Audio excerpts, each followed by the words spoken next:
Prabhakar institute में आपका स्वागत है।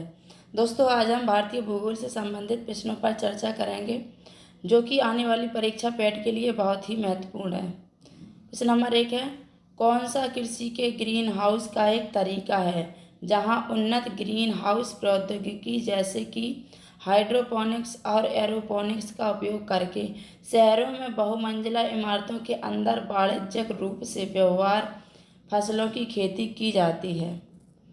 तो इसका ऑप्शन नंबर ए है लंबवत खेती, हाइड्रोकल्चर, और सी है जैविक खेती, डी है रोबोकल्चर। तो इसका ऑप्शन नंबर ए सही है। लंबवत खेती में क्या होता है? लंबवत खेती में सपाट जमीन पर न होकर बहुमंजिला इमारतों में होती है। इसे एक तरह का बहुमंजिला ग्रीन हाउस भी कहा जाता है। वर्टिकल फार्मिंग में हाइड्रोपोनिक्स और एरोपोनिक्स प्रौद्योगिकी का उपयोग किया जाता है। इसका जो लंबवत खेती है इसका दूसरा नाम वर्टिकल फार्मिंग में है। इंग्लिश में से वर्टिकल फार्मिंग कहते हैं।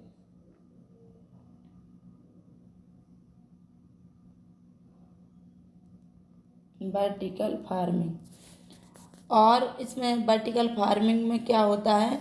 पारंपरिक तरीकों की तुलना में 10 गुना कम पानी और 100 गुना कम भूमि का उपयोग किया जाता है। नेक्स्ट है, प्रतिवर्ष भारत में कितना कृषि का कूड़ा और खरपतवार निकलता है? 350 million ton, 400 million ton, 250 million ton, 300 million ton. इसका ऑप्शन नंबर ए सही है।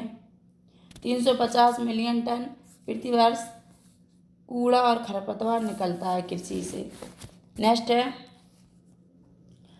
कुल खेती क्षेत्र से तात्पर्य है वर्ष में शुद्ध खेती किया गया क्षेत्र। वर्ष में शुद्ध खेती किया गया क्षेत्र वह क्षेत्र जिसमें एक बार से अधिक खेती की गई हो। वर्ष में सकल खेती करने योग्य क्षेत्र उपयुक्त में से कोई नहीं। तो इसका ऑप्शन नंबर बी सही है। वर्ष में शुद्ध खेती किया गया क्षेत्र वह क्षेत्र जिसमें एक बार से अधिक खेती की गई हो। कुल खेती क्षेत्र से मतलब होता है। नेक्स्ट है, निम्नलिखित में से कौन सी रूट क्रॉप नहीं है? शकरकंद, ईख, आलू, चुकंदर। तो इसका ऑप्शन नंबर बी सही है। ईख की जो रूट होती हैं वो क्रॉप नहीं होती हैं, और बल्कि ये तना। आलू व गन्ना रूट नहीं बल्कि तना है, जबकि शकरकंद व चुकंदर जड़ हैं। ये विभेद वनस्पति विज्ञान के लिए उपयुक्त है, लेकिन कृषि विज्ञान एवं पाकशास्त्र में रूट क्रॉप उन सभी फसलों को कहा जाता है जो जमीन के अंदर विकसित होती हैं और खाद्य पदार्थों का संग्रह करती हैं।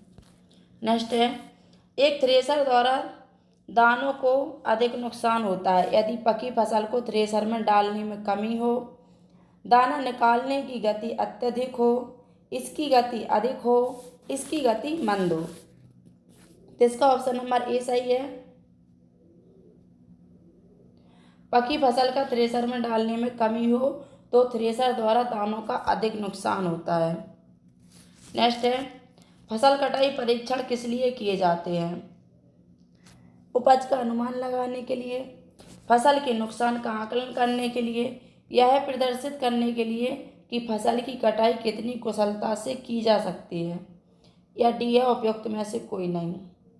फसल कटाई परीक्षण यानी कि क्रॉप कटिंग एक्सपेरिमेंट इसको इंग्लिश में कहते हैं। तो इसका ऑप्शन नंबर ए सही है।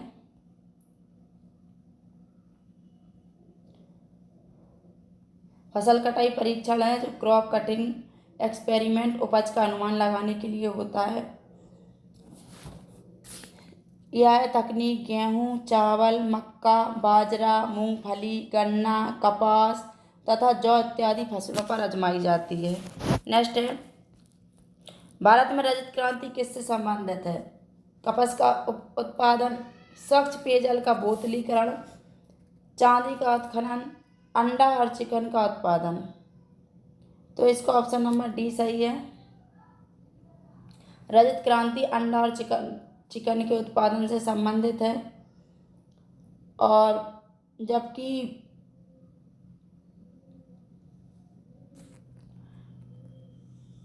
नेक्स्ट है, धान में भूसी का प्रतिशत अनुमानतः कितना होता है? 20%, 35%, 10%, 15%। तो इसका ऑप्शन नंबर ए सही है। 20% धान में भूसी का प्रतिशत होता है, जबकि चावल का प्रतिशत 72% होता है। 6% चोकर की मात्रा भी धान में पाई जाती है। नेक्स्ट है, भारत में निम्नलिखित में से किस क्षेत्र में धान की फसल के लिए 3 मौसम पाए जाते हैं? कृष्णा गोदावरी डेल्टा, ब्रह्मपुत्र घाटी, तटीय केरल, तटवर्ती तमिलनाडु या उपयुक्त सभी। तो इसका आंसर उपयुक्त सभी है। नेक्स्ट है, पूसा रसराज किसकी उन्नत किस्म है? खरबूजा, खीरा, टमाटर, तरबूज। तो इसका ऑप्शन नंबर ए सही है। जो पूसा रसराज है वो खरबूज की उन्नत किस्म है। नेक्स्ट है, भारत में आमों का सबसे बड़ा उत्पादक राज्य कौन सा है? बिहार, गुजरात, महाराष्ट्र, उत्तर प्रदेश। तो इसका ऑप्शन नंबर डी सही है। उत्तर प्रदेश में सबसे ज़्यादा आम होते हैं, और फिर दूसरे नंबर पे आंध्र प्रदेश, फिर तीसरे पे कर्नाटक, चौथे पे बिहार। नेक्स्ट है, उत्तर भारत में गेहूं की फसल की हेरफेर किससे की जाती है? कपास, ईख, धान, उपयुक्त में से कोई नहीं। तो इसका ऑप्शन नंबर सी सही है, धान से की जाती है। उत्तर भारत में गेहूं की फसल अक्टूबर नवंबर में बोई जाती है, वह मार्च अप्रैल में काट ली जाती है। इसे रबी की फसल कहा जाता है। जावो ग्रामीण खेती करने का तरीका कहाँ विद्यमान है? हिमाचल प्रदेश, मिजोरम, उत्तराखंड, नागालैंड। तो इसका ऑप्शन नंबर डी सही है।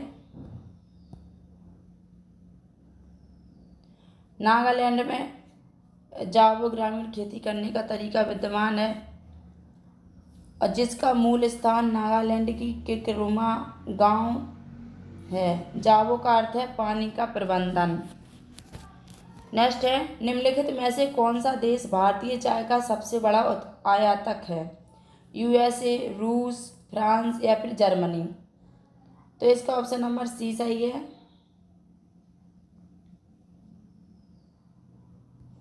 सॉरी, इसका आंसर नंबर बी सही है। रूस है जो वो सबसे बड़ा चाय का आयातक देश है। नेक्स्ट है,